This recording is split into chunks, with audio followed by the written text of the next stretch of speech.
Hi friends, నా పేరు Surendra. Welcome back to my channel. ఈ రోజు జరిగిన ఎపిసోడ్ని బట్టి వస్తున్న లీగ్ అప్డేట్స్ని బట్టి నెక్స్ట్ వీక్ ఎలా ఉండబోతుంది అనేది ఈ వీడియోలో మాట్లాడుకుందాం. కామనర్స్కి మంచి రోజులు రానున్నాయా?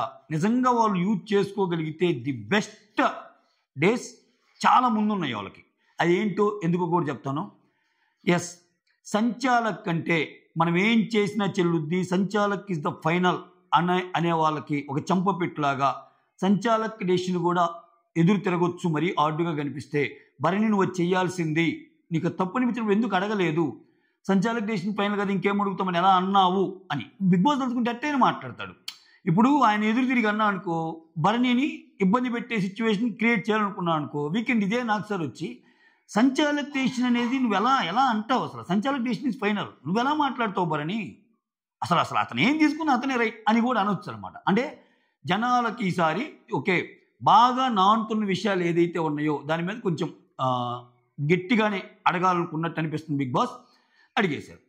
సో స్టార్టింగ్ ఈ రోజు ఒక 15 to 20 minutes సాటర్డే ఎపిసోడ్లో రీతు అండ్ డిమాండ్ పవన్, రీతు సంచాలక డిమాండ్ పవన్ కెప్టెన్ చేస్తుంది కదా, దాని మీదే అయిందంట.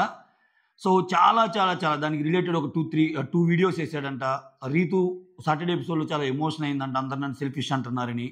సో ఇవన్నీ అప్డేట్స్ మనకు వచ్చిన అప్డేట్స్ చెప్తున్నా. సో చాలా ఫీల్ అయిందంట. ఇక్కడ ఇంకా డిమాండ్ పవన్ కెప్టెన్సీ వచ్చేసరికి ఆయనే ఒక పాయింట్ ఆఫ్ టైంలో ఇంకా లేదు సార్ నేను అన్ఫిట్ అనుకుంటున్నాను అది ఇదంటే, సో మళ్ళా కండక్ట్ చేస్తాము ఇది ఈ కెప్టెన్సీ టాస్క్ మళ్ళా ఇదే రీతుని సంచాలకుగా పెట్టి అన్నట్టు అన్నారంట. సో అక్కడ నలుగురు ఉండాలి మామూలుగా అయితే. నలుగురు ఎవరెవరు? Emmanuel, Manish, Bharani and demon Pavan. Manish already వెళ్ళిపోతున్నాడుగా, సో ముగ్గురే ఉంటారు. సో ఏమన్నా మనీష్కి ఏమైనా స్టేజ్ మీద ఛాన్స్ ఇస్తాడా బిగ్ బాంబ్ లాగా? ఇప్పుడు నువ్వు వెళ్ళిపోతున్నావు కదా, నీకు ఇంకో ఛాన్స్ ఇస్తున్నాను మనీష్, నీ ప్లేస్లో కెప్టెన్సీ టాస్క్ పోటీ పడే ఒకరిని చూజ్ చేసుకుని ఏమన్నా ఇస్తే ఇంకా గేమ్ టర్న్లు ట్విస్ట్లు ఉంటుందేమో. అంటే వెళ్ళిపోయేటప్పుడు ఏమైనా మామూలుగా పంపకుండా ఆయనకి ఏదో కొంచెం అది జరుగుతుందో నాకు తెలియదు. ఇది యాడ్ ఆన్ అనమాట. ఇది సూరిగాడి థాట్ ప్రాసెస్. యా, అయితే సో ఇక్కడ ఎలాగూ ఆ ముగ్గురులోనే జరుగుతుంది. మళ్ళీ రీతు సంచాలక్. ఈసారి రీతుకి చాలా ఛాలెంజ్. ఎందుకంటే ఇప్పుడు ఆల్రెడీ ఒకసారి డిమాండ్ పవన్ చేసినప్పుడు ఆయన కాదు అంటే, ఈసారి నిజంగా కానీ నాకు తలుచుకుంటేనే రీతు పరిస్థితి. ఈసారి నిజంగా కానీ డిమాండ్ పవన్ ఇమ్మాన్యుల్ అండ్ భరణి కంటే బాగా ఆడి గెలిచినా కానీ కొంచెం ఆలోచించాల్సిన పరిస్థితి. అరే నేను ఏం చేసిన ఫేవరెటిజం అంటారేమో, అమ్మ నాకెందుకు ఈ గోళ, ఇమ్మాన్యుల్ భరణిలో ఒకరికి ఇస్తే ఛాన్స్ బాగుంటుంది అనే స్టేజ్కి ఇంకా వచ్చేస్తుంది. అంతే కదా. ఇప్పుడు మళ్ళా ఏమే సంచాలకు మళ్ళీ వాళ్ళే అంటే ఆ ప్రెజర్ అనేది ఉంటుంది, డబుల్ ప్రెజర్ ఉంటుంది. బట్ ఆ ప్రెజర్లో ఎలా హ్యాండిల్ చేస్తుంది ఏంటి అనేది చూద్దాం. సో ఇదొకటి జరిగింది. శ్రీజ, దమ్ము, ప్రియాని బాగా కోటింగ్ అయిందంట. ఇంకో సంచాలక్ ఏంటి, ప్రియా, సుమన్ శెట్టి కొట్టాడు అది ఇది అనే చోట వీడియో లేపించి మరి అదేదో బొమ్మల టాస్క్లో ఆయన ఎలా అంటే నువ్వు దానికి ఎలా అంటావంటే సుమన్ అన్నకి సారీ చెప్పిస్తారంట. సుమన్కి బాగానే క్రేజ్ పెంచుతున్నారు నాకు సారు. సుమన్ అసలు నువ్వు లాస్ట్ వీక్తో పోల్చుకుంటే ఈ వీక్ అసలు అల్లాడిపోయిందయ్యా నీ గేమ్, బాగా ఆడుతున్నావయ్యా, సో కంటిన్యూ ఇలా అంటాడంట.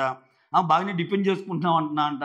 సో అట్లా సుమన్ శెట్టిని బాగానే పొగిడారంట. శ్రీజ, ప్రియాకి క్లాస్ పడిందంట. ఓకే, అసలు వీటన్నిటిని బట్టి నెక్స్ట్ ఏం జరగబోతుందో కూడా నేను చెప్తాను. అందుకని ఫస్ట్ అసలు అప్డేట్స్ చెప్పాక ఇది. ఆ తర్వాత ఏం జరిగిందంటే రోల్స్ రివర్స్ చేశారంట. రోల్స్ రివర్స్ అంటే ఏంటి, టెనెంట్స్ని కామనర్స్గా, ఓనర్స్ని టెనెంట్స్గా, టెనెంట్స్ని ఓనర్స్గా ఆ చేసే ప్రాసెస్లో ఆల్రెడీ గెలిచి ఏదైతే రాము అండ్ భరణి అయ్యారో వాళ్ళు అలానే ఓనర్స్గా ఉంటారు. మిగిలిన వాళ్ళందరూ ఇటు పోతారంటే ఇప్పుడు ఏమైంది, సేమ్ ఇప్పుడు మనీష్ ఎలిమినేట్ అయిపోయి ఇంకా 5గురు అవుతారు, మిగిలిన వాళ్ళందరూ ఇది అవుతారు. జస్ట్ సెలబ్స్ వర్సెస్ కామనర్స్ని స్విప్ చేసినట్టే అయింది ఇక్కడ. అయితే ఇక్కడ ఇది చాలా మంచి అవకాశం. ఎందుకన్నానంటే ఇలా 5గురే మిగులుతారు. ఇప్పుడు ఒకటండి, అంటే ఈ ఫ్లోలోనే చెప్పేస్తా సో దట్ ఇంకేంటంటే కనెక్టివిటీ ఉంటుంది కాబట్టి మీకు అర్థమైంది.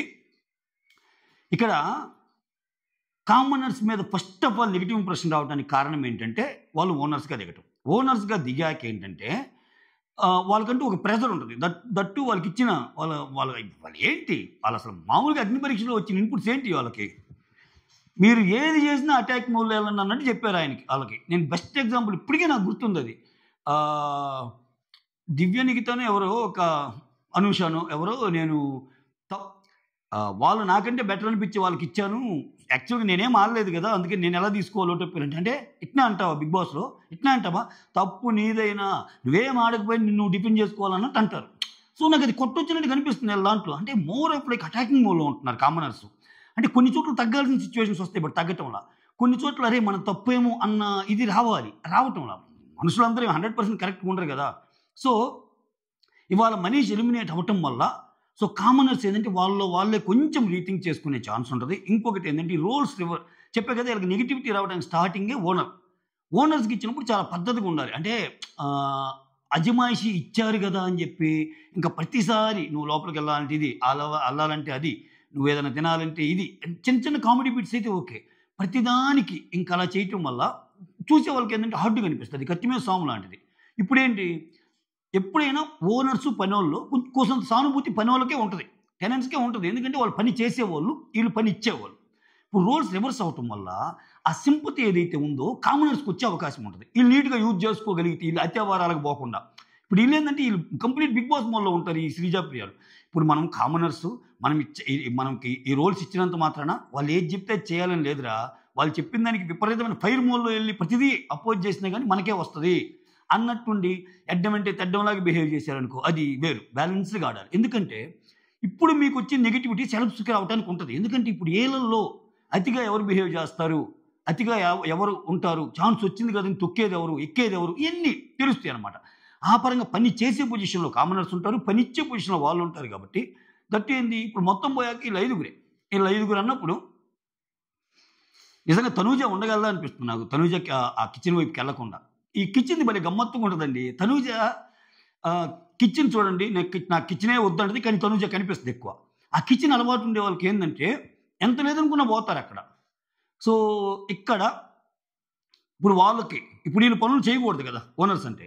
ఇప్పుడు నిజంగా అన్ని పనులు ఈళ్ళు ఐదుగురే జేయాలి. ఈళ్ళు ఐదుగురిలో ఆ డెమాన్ పవనేమో అసలు మామూలుగా ఆయన వేరే లోకంలో ఉంటాడు. పవన్ కళ్యాణ్ ఆయనది ఒక లోకం. ఈళ్ళిద్దరిది పాయింట్లు పెడతారు గానీ పని ఎంత చేస్తారో తెలీదు మనకి. ఆ తర్వాత హరీష్. ఆయనకి మోతాదుకు మించి పని చెబితే ఆయనకి బీపీ డబుల్ అయ్యిద్ది. బీపీ డబుల్ అయ్యిద్ది. సో, ఇట్లా ఉంటాయి. సో, పని వచ్చినప్పుడు సింపతి ఫ్యాక్టర్ వాళ్ళకి అనుకూలంగా ఉన్నప్పుడు ఎంత మంచిగా బిహేవ్ చేశారు అనిపించుకోగలిగితే కామనర్స్‌కి చాలా మంచి ఫ్యూచర్ ఉంటుంది. ఇదొకటి అనిపించింది నాకు. అంటే వాళ్ళకున్న నెగటివిటీ మొత్తాన్ని తీసేసి నెక్స్ట్ వీక్ నుంచి కూసంత మంచి ఒపీనియన్స్ ఫార్మ్ చేసే పనిలో బిగ్ బాస్ పడ్డాడా అనిపిస్తుందనమాట. అది. ఇదొక అప్డేటు. అప్డేట్‌తో నా అనాలిసిస్‌ని యాడ్ చేస్తాను అంతే. మీకు అర్థమైంది కదా! నెక్స్ట్ ఇంకో అప్డేట్ ఏందంటే హరిత హరీష్‌కి స్పెషల్‌గా ఒకటి వాళ్ళ వైఫ్‌కి కాల్ చేసి మాట్లాడిస్తారంట. సో, కొంచెం నువ్వింకా మారు, సీరియస్‌గా ఉంటున్నావు. కొంచెం ఫన్ జోన్‌కి రా. ఆ! సో, హరిత, హరీష్ హ్యూమర్ అన్నట్టు ఏదో చెప్పి ఆయనతో అలా ఉండు అన్నట్టు అన్నారంట. ఓకే. సో, అంటే ఆయన ఒక కోపం యాంగిల్‌లోనే కాదు దీంట్లో కూడాని. దీన్ని బట్టి ఏందంటే హరిత, హరీష్‌కి చాలా రోజులు బిగ్ బాస్ హౌస్‌లో ఉండే ఇదుంది. ఆయన గాని తను మార్చుకుంటే చాలా ఇదవుతాడు. ఓకే. ఎందుకంటే సెకండ్ వీకే ఎవరైనా వైఫ్ తోటి ఇన్‌పుట్స్ ఇప్పిస్తారా? ఇప్పిచ్చారంటేనే, "అరే నాయనా! మాకు అవసరం. కొన్ని తీసుకో. సరే మేము చెప్తే ఇనవుగా నువ్వు. ఏం చెప్తే గేమ్ ప్యాటర్న్‌లో పోద్ది. బిగ్ బాస్ టీమ్ ఏ ఇన్‌పుట్స్ ఇచ్చినా గేమ్ ప్యాటర్న్‌లో పోద్ది. ఎందుకంటే నేను ఎవ్వరి మాట ఇనడు. ఎవరి మాట ఇనడు. అదే వాళ్ళ వైఫ్ చెప్తే ఇంకోటి కాదు. అది కూడా వాళ్ళ వైఫ్ చెప్పడానికి కూడా ఇదేందంటే ఇమ్ము అంటాడు కదా! "ఏందన్నా ఆయన ఒకసారి మా అమ్మా, నాన్న అది మీరు మాట్లాడే మాటల వల్ల మా వైఫ్‌కి, మా అమ్మా, నాన్నకి ఇలా బాధపడితే ఏంది పరిస్థితి? వాళ్ళు బాగలేనిది" ఇయన్నీ అంటారు కదా! దానివల్ల వాళ్ళు ఎలా ఉన్నారు, ఏంటి అని అప్డేట్స్ ఇవ్వటంతో పాటు ఒక చిన్న ఒక అంటే ఆటలో బూస్ట్ ఇచ్చే ఏదైతే ఒక ఎనర్జీ డ్రింక్ ఉంటదో, ఆ ఎనర్జీ డ్రింక్‌ని వాళ్ళ వైఫ్ నుంచి ఈయనకి ఇప్పించినట్టుగా తెలుస్తుందనమాట. నిజంగా అది గేమ్ చేంజర్ ఈయనకి. అంటే యూజ్ చేసుకోగలిగితే. లేదు నేను ఇంతే ఉంటా, నేను ఇలానే ఉంటా, నాకు ఎవరైనా ఒకటే, దేవుడైనా ఒకటే, ఈళ్ళైనా ఒకటే, చివరికి ఎవరు చెప్పినా నేను ఇనను అంటే ఇంక చేయగలిగింది ఏమి లేదు. మనం చూసి సావాల్సిందే ఇంకా. ఆ కంటెంట్ అంతా మనం సావాల్సిందే. ఇది మ్యాటర్. సో, ఆయన విషయంలో ఇది ఒకటి జరిగిందంట. తర్వాత హ్మ్. ఇప్పుడు కెప్టెన్సీ తీసేశారు గదా! ఎవరికి? దీనికి. డిమాండ్ పవన్ కెప్టెన్సీ తీసేయటం వల్ల ఓకే. ఇంకొక కొత్త కెప్టెన్ ఇప్పుడు మళ్ళా ఆయన కెప్టెన్ అయ్యాడనుకో ఈయన నామినేషన్‌లో ఉండడు. ఒకవేళ ఇతను కెప్టెన్ కాలేదనుకో, ఇతను నామినేషన్‌లోకి ఒక్క నిమిషం. ఇతను కెప్టెన్ కాలేదనుకో, నామినేషన్‌లో ఇతను ఉంటాడు. మళ్ళా ఇతను కూడా నామినేట్ చేయొచ్చు. యెస్. ఎందుకంటే మండే జరుగుతాయి కాబట్టి. సో, ఇక్కడ కొంచెం గేమ్ చేంజ్ అయ్యే అవకాశం ఉంది. సో, ఇతను కొంచెం ఒళ్ళు జాగ్రత్త పెట్టుకొని ఆడుకోవాలి. డిమాండ్ పవన్ అనే అతనికి. ఎందుకంటే ప్రతిసారి నామినేషన్‌లోకి సేవ్ అవుతున్నాడు. That's fine. బట్ ఓట్లు అయితే పడుతున్నాయిలే ఇతనికి. మరి అంత ఇదేం కాదులే. కొన్నాళ్ళు లాగుతారు ఆయన్ని. లాగుతారు. ఇంకోటేంటంటే ఈ ఓటింగ్ ఆర్డర్ చూసినా గానీ ఈ వీకు కామనర్స్‌లో ఉండే లాస్ట్ పొజిషన్స్‌లో ఈళ్ళిద్దరు ఉన్నారు. ప్రియా అండ్ మనీష్ ఉన్నారు. దానికంటే పైన హరీష్ ఉన్నాడు. డిమాండ్ పవన్‌కి ఎక్కువే ఉంది. ఓకే. ఇదొకటి. ఇదొకటి చెప్పాలనుకున్నా. సో, ఇప్పుడు భరణి ఆర్ ఇమ్ముల్లో ఒకరు కెప్టెన్ అయ్యే అవకాశం ఉంది. కెప్టెన్సీ టాస్క్ అంటే అంతేగా మనీష్ ఎలాగో వచ్చాడు కాబట్టి. ఇలా ముగ్గురినే పెడతాడా? ట్విస్ట్ ఇవ్వడానికి ఇంకొక మెంబర్‌ని యాడ్ చేయమంటాడా? ఆ ఇంకో మెంబర్‌ని యాడ్ చేయమంటే ఎవరు కెప్టెన్? పొరపాటున ఇతను ఎళ్తా ఏదన్నా అంటే నాకొచ్చిన ఒక చిలిపి తాటు ఏదైనా శ్రీజానో, ప్రియానో యాడ్ చేయమని చెప్పి ఆ రేస్‌లోకి ముగ్గురికి నలుగురికి రేస్ పెట్టామనుకో ఎలా ఉంటదో ఆలోచించండి. దాంట్లో శ్రీజ గాని కెప్టెన్ అయిందనుకో, శ్రీజ కెప్టెన్ అయ్యి ఇక్కడ రోల్స్ ఆల్రెడీ చేంజ్ కాబట్టి టెనెంట్‌గా ఉంటే ఈమె ఎలా బిహేవ్ చేస్తుంది ఇంకో వారం చూడాలనిపిస్తే మాత్రం ఇంకా మామూలుగా ఉండదు రచ్చ. ఎందుకంటే భరణి, ఇమ్ము వీళ్ళిద్దరూ మంచి మానవత్వం, అసలు మనిషి అంటేనే మంచి, మనం ఇలా ఉండాలిరా, అలా ఉండాలిరా అనే మనుషులనమాట. సో, కొంచెం కాంట్రవర్సీ క్రియేట్ చేయాలంటే, కొంచెం గట్టిగా మాట్లాడాలి అంటే వేరే వాళ్ళ కెప్టెన్ అయితే కంటెంట్ ఎక్కువ వస్తాయి. బట్ చూద్దాం ఏం జరిగిద్దో ఏమో. నాకైతే ఇంకా డౌట్లున్నాయి. వీళ్ళ ముగ్గురితో కెప్టెన్సీ టాస్క్‌లో మాత్రం నాకు ఇంకొన్ని సందేహాలున్నాయి. ఇంకా ఏదో జరగబోతుందేమో అన్న ఇదైతే నాకుంది. చూద్దాం ఎపిసోడ్ అయ్యాక ఎలా డీల్ చేస్తారు. అంటే వచ్చిన అప్డేట్ ఏంటంటే మళ్ళా కండక్ట్ చేస్తారు అన్నట్టు వచ్చిందనమాట. ఓకే. ఆ తర్వాత రోల్స్ రివర్స్‌ది చెప్పాం కదా! నాకు సార్ మన టీవీలో ఒకటి చూపిస్తారంట. ఏది సంజన, ఫ్లోరా థమ్స్ అప్ దొంగతనం చేస్తారంట. అది చూపిస్తారంట. అదొకటి. నాగ్ సార్ వచ్చి ఇమ్మాన్యుల్‌కి, సుమన్ శెట్టికి క్లాప్స్ కొట్టిస్తారంట. Claps from audience and housemates అందరూ క్లాప్స్ కొడతారంట. ఓకే. తర్వాత రాము గురించి ఒక మాట అంట. అసలు కెప్టెన్ అవ్వాలంటే చాలా కష్టపడాలయ్యా. నువ్వు మామూలుగా ఉండి అయ్యావు ఏం చేయకుండా అయ్యావు అన్నట్టు అంటాడంట. భరణికి చెప్పాగా నువ్వు డెసిషన్ ఫైనల్ అయినా కూడా okay unit stand for ever self కదా భరణి. ఎందుకు అలా అంత భరించావు? మాట్లాడాల్సింది కదా అన్నట్టు చెప్తారంట. ఇక్కడ తనూజ గేమ్ గురించి ఏదో ఒక్క నిమిషం ఆగండి. ఒక్క సెకండ్ ప్లీజ్. తనూజ విషయంలో అంటే కొన్ని అడ్వైస్ లాగా ఇచ్చారంట. ఏమని, మన కోసం మనం ఆడాలి, నీ గేమ్ అసలు మాకు అర్థం కావటం లేదు, నాకు గ్రూప్ ఆడాలా వద్దా అని అంటున్నావు, అంటే నీకు మాత్రం గ్రూప్ ఉండొచ్చు, నా గ్రూప్ ఆడితే ఏంటి, ఇట్లా అంటది కదా సంథింగ్. ఆ మ్యాటర్లో తనూజాకి కొన్ని అంటే అరుస్తానే సలహాలు అంటారు చూసావా, అట్లా కొంచెం అంటే అరవటం కాదు కానీ ఒక చిన్న సజెషన్ లాగా ఇచ్చారంట. అదైతే జరిగిందంట. సో అదొకటి. ఇంకొకటి సాటర్డే ఎపిసోడ్లో ఎవరు సేవ్ కాలేదనేది మన దగ్గర ఉన్న అప్డేటు. సో సండే షూటింగ్ ఇంకా అవుతానే ఉంది. ఇంకా ఏమున్నాయి, ఒక్క సెకండ్. ఇంకేమన్నా ఉంటే కవర్ చేస్తాను.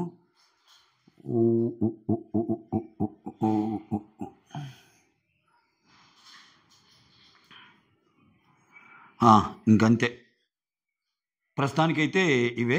వీల్ టాస్క్ ఒకటి చూపిస్తారంట. ఎస్, వీల్ టాస్క్ ఒకటి చూపించి ప్రియాని పవన్ కళ్యాణ్ విషయంలో నువ్వు ఆయన 2 చేతులు పట్టుకొని ఎందుకు చేయలేదంటే, నాకైతే అక్కడ ఆ పాయింట్లో ఆమె ఆల్రెడీ టాస్క్ ముందే చెప్పింది, మీరు అబ్జర్వ్ చేస్తే. ఒక 5 సెకండ్స్కి మాత్రం నేను ఛాన్స్ ఇస్తానని. ఇంకేదో ఇంకా అన్నిట్లో ఇదిగా ఇంకా ఆమెను కూడా ఒక పాయింట్ వేసినట్టున్నారు. ఎందుకంటే అక్కడ లేకపోతే నీకు కొన్ని టాస్కులు వాళ్ళు ఇచ్చిన సంచాలకుగా వాళ్ళ ఓన్ రూల్స్ పెట్టవచ్చు. ప్రాబ్లీ దీనికి రీజన్ ఏమనుకుంటున్నా అంటే వీళ్ళు మరీ అతి చేస్తున్నారు కదా. అసలు శ్రీజ అయితే ఎన్ని రూల్స్ చెప్పిద్దో స్వామి, అసలు బిగ్ బాస్ కంటే ఎక్కువ రూల్స్ చెప్పిద్ది. నిన్న టాస్క్లో అయితే మీరు ఎలా రావాలి, ఇట్లా వంగి తీసుకోకూడదు, అట్లా దూరం నుంచి చేయాలి, అట్లా డబ్బాని ఇట్లా అనకూడదు, డబ్బాని మొత్తం వంచకూడదు, లేపకూడదు, ఇన్ని చెప్పుద్ది. దీనివల్ల వీళ్ళు అసలు మాట వినేటట్లేరు. వీళ్ళకి ఓన్ రూల్స్ అంటే ఇంకేమేం పెడతారని భయపడిపోయినట్టున్నాడు. సో దానివల్ల రూల్స్ అయితే ఏమి ఆ విషయంలో నువ్వు పవన్ కళ్యాణ్ విషయంలో కూడా చేసిన తప్పే అని చెప్పి అరుస్తా అంట. ఇదొకటి జరిగింది. ఓవరాల్గా నాకేమనిపిస్తుంది అంటే గేమ్ని కామనర్స్ మీద సింపతి వచ్చే గేమే. హరిత హరీష్కి చాలా మంచి ఇన్పుట్స్ పడ్డట్టు, శ్రీజ అండ్ ప్రియా దమ్ము కూడా శ్రీజ దమ్ము అండ్ ప్రియాకు కూడా అలా అరవటం వల్ల వాళ్ళని తగ్గించుకునే ప్రయత్నం చేస్తారు. ఎందుకంటే అడ్వైస్ ఎప్పుడు మంచిదే. ఇప్పుడు చూడండి, మనీష్కి అడ్వైస్ రాలా ఫస్ట్ వీక్ అయిపోయాక. ఏమన్నాడు, సింపుల్గా మరీ మర్యాద ఎక్కువ అవుతుంది అన్న ఒక్క మాట చెప్తే నువ్వు అసలు ఏం మాట్లాడుతున్నావు నీకు అర్థమవుతుందా, నువ్వు ఒక మాట అంటావు ఒక మాట చేస్తున్నావు, అసలు నువ్వేం చేస్తున్నావు నీకు అర్థమవుతున్నావు, ఇటువంటివి పడితే చమక్క అంటది. నెక్స్ట్ వీక్ అన్ని సెట్ చేసుకోవడానికి ఛాన్స్ ఉంటుంది. అందుకే నాగార్జున సార్ తిట్టినప్పుడల్లా అబ్బా తిట్టాడు అనుకుంటే మీరు పొరపాటు పడ్డా ఆ తిట్టిన వాళ్ళకి మంచి జరుగుద్ది, వాళ్ళు కరెక్షన్స్ వాళ్ళకి బాగా వచ్చినట్టు. సో ఇది వీళ్ళకి బాగా క్లాప్స్ కొట్టించారంట భరణికి అండ్ సుమన్ శెట్టికి అండ్ ఇమ్మానిల్కి. నాకేమనిపిస్తుంది అంటే ఇమ్మానిల్ని కూడా అడిగితే బాగుంటుందేమో, చూడాలి. అడిగే ఉంటాడో లేదో తెలియదు. ఏంటి నువ్వు ప్రతిదానికి గివప్ ఇస్తానంటావు, నువ్వు వేరే వాళ్ళు చేస్తానంటావు, ఇంత కష్టపడి ఆడేది ఇంత ఇదిగా చేసేది నువ్వు వేరే వాళ్ళు చేయటానికా, ఉండప్పుడు నీ గేమ్ నువ్వు ఆడటం ఎందుకు, అట్లా అడిగితే పోద్ది కదా. ఏమో అడిగితే పోద్ది జనరల్గా. ఎందుకంటే ఆయన ఎక్కువ నిన్న టాస్క్ అంతా అలానే ఆడతాడు ఆయన.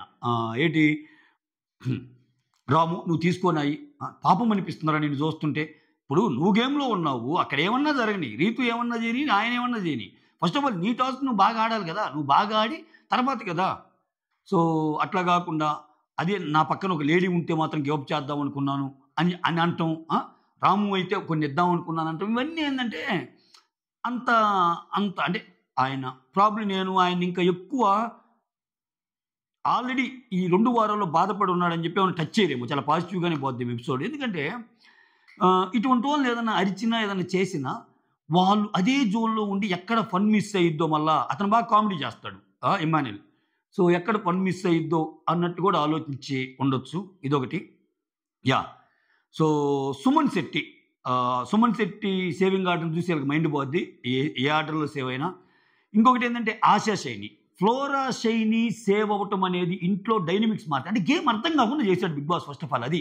ఇప్పుడు ఏంటి సంజన ఏమని ఫీల్ అవ్వాలి, ఫస్ట్ వీక్ నేనే ఆమెను పెంచి పోషించాను, ఇప్పుడు లేకపోతే వెళ్ళిపోయేది అన్నట్టుంది. సెకండ్ వీక్ వచ్చేసరికి సెకండ్ వీక్ కూడా నిలబడిందిగా. అంటే చూడండి, అంటే ఇక్కడ హయ్యెస్ట్ ఓటింగ్ ఉండేవాళ్ళు నామినేషన్స్లో లేకపోతే జరిగే అనర్థాలు ఇవి. Simple as that. ఈరోజు మనీష్ ఎలిమినేట్ అవ్వడానికి కారణం, ఇప్పుడు మనీష్ ఓటింగ్గా ఫ్లోరా షైని ఓటింగ్గా ఎక్కువ అంటే ఫ్లోరా షైనికే తక్కువ ఉంటుంది. కానీ మనీష్ని ఓడించడానికి, ప్రియాని ఓడించడానికి చాలామంది ఆశా షైనికి ఓట్లు వేశారు. అది క్రిస్టల్ క్లియర్గా నేను మొన్న ఒక ప్రోమోలో చూసి, ఆ ప్రోమో రంగాన్ని దాని కింద గైస్ ఎవరిక్కడ ఫ్లోరా షైని ఓటేద్దాం అనుకున్నారో వాళ్ళిద్దరిని పంపాలంటే దానికి వేలల్లో కామెంట్లు, వేలల్లో లైకులు ఉన్నాయి. అంటే అంత ఇదిగా ఉన్నారు జనాలు. అది సో గేమ్ అనేది ఎలా పోద్దో ఏమో అర్థం కాదు. సో ఇప్పుడు ఆశా షైని స్ట్రాంగ్ కంటెస్టెంట్ అని అనుకునే వీళ్ళు మామూలుగా ఒక అనాలిసిస్ చేసుకుంటారు అయిపోగానే సండే, ఏంట్రా ఫ్లోరా షైని టాప్ కంటెస్టెంట్ లాగా ఉంది, సుమను టాప్ కంటెస్టెంట్ లాగా ఉన్నాడు, అసలు ఏం జరుగుతుంది ఇక్కడ అని మెంటల్ ఎక్కిపోద్ది వీళ్ళకి. ఇప్పుడు ఎంత లేదు కూడా మనీష్ అయితే అవుతాడని అనుకోవాలి. ఇప్పుడు చిన్న గొడవలు ఉండొచ్చు, మనీష్కి శ్రీజాకి, మనీష్కి ప్రియాకి గొడవలు ఉండొచ్చు. కానీ అతను మాట్లాడే లాజిక్కి, అతని గేమ్ని పాప అందరికీ అనాలిసిస్ చేశాడబ్బా. తన ఒక్క గేమ్ తప్పితే అందరికీ అనాలిసిస్ చేశాడు. తన గేమ్ ఎట్టిపోతుందా, నేను మాట్లాడే మాటకి నేను చేసే చేష్టలకి ఏమైనా సంబంధం ఉందా, జనాలను ఎలా తీసుకుంటారనేది మాత్రం ఫెయిల్ అయిపోయాడు ఆయన. సో ఇది ఈరోజు అప్డేట్స్ని బట్టి రేపు ఏం జరగవచ్చని. కామనర్స్కి అయితే మంచి జరిగే విధంగానే ఉంది. ఇక నుంచి సంచాలకగా డెసిషన్ తీసుకునేప్పుడు ఒళ్ళు జాగ్రత్త పెట్టుకుని సంచాలకగా డెసిషన్ తీసుకోవాలి. ఇంకొకటి ఏంటంటే కెప్టెన్ అయినా కానీ చూడండి, నోట్ దిస్ పాయింట్, కెప్టెన్ అయినా కానీ మళ్ళీ నాకు సార్ వచ్చి నువ్వు కెప్టెన్ అనేదాకా ఏదైనా తేడాలు జరిగితే భయపడతానే ఉంటారు. రిలాక్స్ అవ్వడానికి లేదు, అయ్యో నేను కెప్టెన్ అయ్యా కదా అని. ఎందుకని ఈరోజు కెప్టెన్సీ తీసేశారు కాబట్టి సంచాలక డెసిషన్ ఫైనల్ అనుకోవడానికి లేదు. నీతి నిజాయితీ న్యాయం అనేది కొన్ని ఏడుస్తాయి. సో వాటిని దాటి అధికారం ఉంది కదా అని ఏదంటే అది చేస్తే బాజిరెడ్డి ఏం జరుగుతుందో తెలుసా, సముద్రంలో నీళ్లు ఎగిసి పడతాయి, ఉప్పెల్లా వస్తాయి, అది ఇది అని ప్రవాద్ చెబుతాడు కదా, అదనమాట. That's all. ఇది నేను చెప్పాలనుకుంది. మెరై సినిమా చాలా బాగుంది. బాబా చాలా రోజుల తర్వాత ఒక మంచి గ్రాఫిక్స్ విజువల్ చూసిన ఫీల్ అయితే వచ్చింది. నిజంగా చాలా మంచి రోల్ సెలెక్ట్ చేసుకున్నాడు తేజ సజ్జు. సూపర్ అనిపించింది. ట్విస్ట్ ఏంటంటే మెరై పార్ట్ 2లో రానా చూపిస్తాను లాస్ట్లో. చాలామంది వెళ్ళిపోయారు అప్పటికే థియేటర్లో, పేర్లు పడి ఎండ్ కార్డ్స్. సరే అందరూ పోయాక ఉందామని చెప్పి నేను కూర్చున్నా, రానా చూపించాడా. సో కొంచెం ఇంట్రెస్టింగ్గానే ఉంది. చాలా చాలా బాగా అనిపించింది మూవీ అయితే. ఒకవేళ చాలా ఫ్రీగా ఉన్నాను, ఒక మూవీ చూసే టైం ఉందనుకుంటే go and watch Mirai movie. Okay, that's all. Thank you so much. Signing off, మీ సురేంద్ర.